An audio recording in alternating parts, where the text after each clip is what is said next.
Hello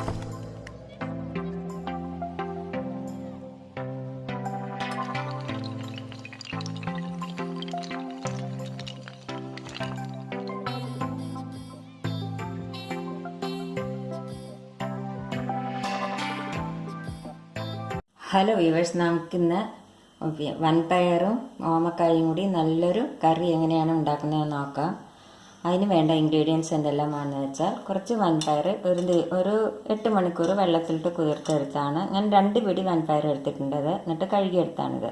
പിന്നെ ഒരു ഓമക്കായ എടുത്തിട്ടുണ്ട്, അതിൻ്റെ നമുക്ക് തൊലി ചെത്തി കഷ്ണം നുറുക്കണം. പിന്നെ അതിലേക്ക് വേണ്ടത് മുളക് പൊടി നമ്മുടെ എരിവിനനുസരിച്ച് എടുക്കാം. പിന്നെ മഞ്ഞൾപ്പൊടി ഒരു 1/4 സ്പൂണ്, ഉപ്പ്, പിന്നെ ചെറിയ ഉള്ളി 10 ഇടാനായിട്ട് ഇത്തിരി ചെറിയ ഉള്ളി, പിന്നെ വെളിച്ചെണ്ണ വേണം. ഇത്ര കുറച്ച് ഇൻഗ്രീഡിയൻസേ വേണ്ടുള്ളൂ, പക്ഷേ കഴിക്കാൻ നല്ല ടേസ്റ്റാണിത്. ഇനി നമുക്കത് എങ്ങനെയാണ് ഉണ്ടാക്കുന്നത് നോക്കാം. ആദ്യം നമുക്ക് ഈ വൻപയറില്ലേ, വൻപയർ ഒന്ന് കുക്കറിലിട്ട് വേവിച്ചെടുക്കാം. ഒരു കുക്കർ അടുപ്പത്ത് വെച്ചു. നമുക്ക് അതിലേക്ക് ഇത്തിരി വെള്ളം ഒഴിച്ചു കൊടുക്കാം. നമുക്ക് ഈ വൻപയർ കഴുകി വെച്ചത് ഇട്ട് കൊടുക്കാം. കുറച്ചും കൂടി വെള്ളം ഒഴിച്ചു കൊടുക്കാം. നമുക്ക് ഒരു 1.5 ഗ്ലാസ് വെള്ളം ഒഴിച്ചു കൊടുത്തു. ഇനി ഇത് നമുക്ക് ഉപ്പ് ഇടണ്ട, ഉപ്പ് നമുക്ക് കഷ്ണം ഇടുമ്പോൾ ഇടാം. അപ്പോൾ ഇതൊന്ന് വേവിച്ചെടുക്കാം. നമുക്ക് ഈ ഓമക്കായ ഒന്ന് കഷ്ണം നുറുക്കിയെടുക്കാം. അതിൻ്റെ തൊലിയൊന്ന് കളയട്ടെ. കൊപ്പക്കായ എന്ന് നമ്മുടെ പാലക്കാട് സൈഡൊക്കെ അതിന് കറുവത്തുംകായ എന്ന് പറയും. ഇവിടെ തൃശ്ശൂർ അതിന് കൊപ്പക്കായെന്നും ഓമക്കായെന്നും പറയും. അത് ഞാൻ പിന്നെ തൊലിയെല്ലാം കളഞ്ഞ് ഇതേമാതിരി നുറുക്കി വെച്ച് കഴുകിയെടുത്തിട്ട് വെച്ചതാണിത്. ഇനി നമുക്ക് നമ്മുടെ പയർ വെന്തോന്ന് നോക്കാം. 2 വിസിൽ വന്നു. ഇതൊരു നാടൻ കറിയാണ് കേട്ടോ. പയർ നല്ലപോലെ വെന്ത് കഴിഞ്ഞു. ഇനി എന്താ നമ്മൾ ചെയ്യേണ്ടതെന്ന് വെച്ചാൽ, നമുക്ക് ഈ കൊപ്പക്കായ ഇതിലേക്ക് ഇട്ട് കൊടുക്കാം.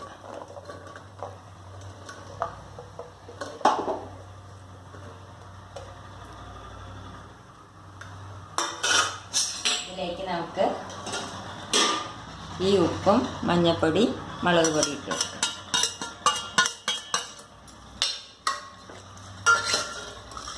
കുറച്ച് വെള്ളം ഒഴിച്ച് കൊടുക്കാം.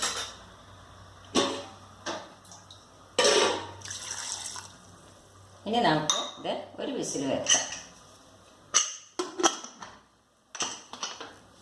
ഇപ്പോൾ ഒരു വിസിൽ വന്നാൽ നമുക്ക് കൊപ്പക്കായ വെന്തോന്ന് നോക്കാം. നമുക്ക് തുറന്ന് നോക്കാം.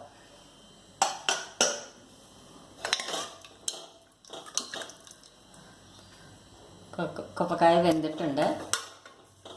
നമുക്കൊന്നും ഇങ്ങനെ കുറച്ചൊന്ന് ഉടച്ചു വെക്കാം. ഇനി നമ്മൾ എന്താ ചെയ്യേണ്ടതെന്ന് വെച്ചാൽ, ഇതിലേക്ക് 2 കരിവേപ്പിൻ്റെ ഇല ഇട്ട് കൊടുക്കാം. എന്നിട്ട് നമുക്ക് ഇതിലേക്ക് ഉള്ളി കാച്ചിടാം. ഉള്ളി കാച്ചിലെങ്കിലും വെളിച്ചെണ്ണ ഒഴിച്ചാലും മതി. ഇനിയിപ്പോൾ ഇങ്ങനെ വെക്കുന്നത്, ഇതിൽ കുറച്ച് നാളികേരം ജീരകം കൂടി അരച്ചിട്ട് ഒഴിക്കുകയാണെങ്കിൽ നല്ല ടേസ്റ്റ് ആയിരിക്കും. ഞാൻ അപ്പോൾ അതിങ്ങനെ വെറുതെ ഒന്ന് അരയ്ക്കാതെയാണ് വെക്കണത്. ഇനി നമുക്കിതിലേക്ക് ഉള്ളി കാച്ചാം. അതിലേക്ക് നമുക്ക് ഇത്തിരി വെളിച്ചെണ്ണ ഒഴിച്ചു കൊടുക്കാം. ഇനി ഇതിലേക്ക് നമുക്ക് ഈ ചെറിയ ഉള്ളി ചെറുതാക്കി അരിഞ്ഞത് ഇതൊന്ന് മൂപ്പിച്ചെടുക്കട്ടെ. ഇത് കഴിഞ്ഞ് ഇതിലേക്ക് 2 കരിവേപ്പിൻ്റെ ഇല കൂടി ഇട്ട് കൊടുക്കാം. നമുക്ക് ഈ കറിയിലേക്ക് ഇത് ഇട്ട് കൊടുക്കാം. പെട്ടെന്ന് ഉണ്ടാക്കിയെടുക്കാവുന്ന നല്ലൊരു കറിയാണ്. അരയ്ക്കൊന്നും വേണ്ട, പക്ഷെ നല്ല ടേസ്റ്റുമാണ്. അപ്പോൾ ഇത് നിങ്ങളെല്ലാവരും ട്രൈ ചെയ്ത് നോക്കുമല്ലോ. ഇഷ്ടപ്പെടുകയാണെങ്കിൽ നിങ്ങൾ ലൈക്ക് ചെയ്യാനും ഷെയർ ചെയ്യാനും സബ്സ്ക്രൈബ് ചെയ്യാത്തവർ സബ്സ്ക്രൈബ് ചെയ്യാനും മറക്കരുത്. താങ്ക്